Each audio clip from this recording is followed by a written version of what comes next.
Breaking a নজর রাখবো। হাইকোর্টে শুনানির আগে ওবিসি পোর্টালে বদলে গেল রাজ্য ব্যাকওয়ার্ড ক্লাস পোর্টাল। আরো ডিটেইলে বিষয়ে অর্ণব জানাতে পারবে। অর্ণব, হাইকোর্টে শুনানির আগেই ওবিসি পোর্টালে কি বদল এলো? দেখো, ওবিসি পোর্টাল অর্থাৎ ব্যাকওয়ার্ড ক্লাস ওয়েলফেয়ার যে ডেভেলপমেন্ট আমাদের রয়েছে রাজ্যের অনগ্রসর শ্রেণী কল্যাণ দপ্তরের, সেই পোর্টালে একজন এসসি সার্টিফিকেট বা ওবিসি সার্টিফিকেট পেতে গেলে সেই পোর্টালের মাধ্যমে আবেদন করা যেত। এই পোর্টালে কিছুদিন আগে পর্যন্ত যেখানে ওবিসি শ্রেণীবিন্যাস দেখা যেত, সেখানে ওবিসি এ দেখা যেত, সেখানে ওবিসি সি দেখা যেত, এবং এই ওবিসি এ এবং ওবিসি বি এই দুটো মিলিয়ে 17% ওবিসি সংরক্ষণ ছিল। সেই পোর্টালে ওবিসি এ এবং ওবিসি বি এই মুহূর্তে শো করছে না।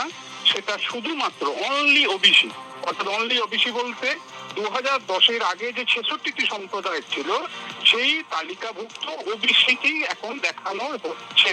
অর্থাৎ শুক্রবার দিন বিচারপতি তপব্রত চক্রবর্তী এবং বিচারপতি রাজা শেখর মান্থা বেঞ্চে আদালত অবমাননা সংক্রান্ত মামলার শুনানি রয়েছে। তার আগেই পোর্টালে এই বদল, অনেক কিছুর পরিবর্তন হয়ে যেতে পারে হয়তো মামলার।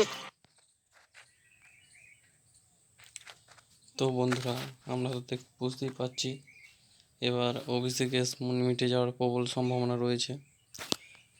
তো পরীক্ষা এবার হওয়ার একটা বিরল সম্ভাবনা দেখা যাচ্ছে।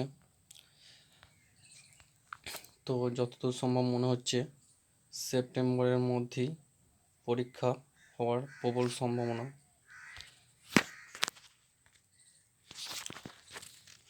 ডাব্লিউবি এবং কেবি দুটোই হয়ে যাওয়ার সম্ভাবনা আছে।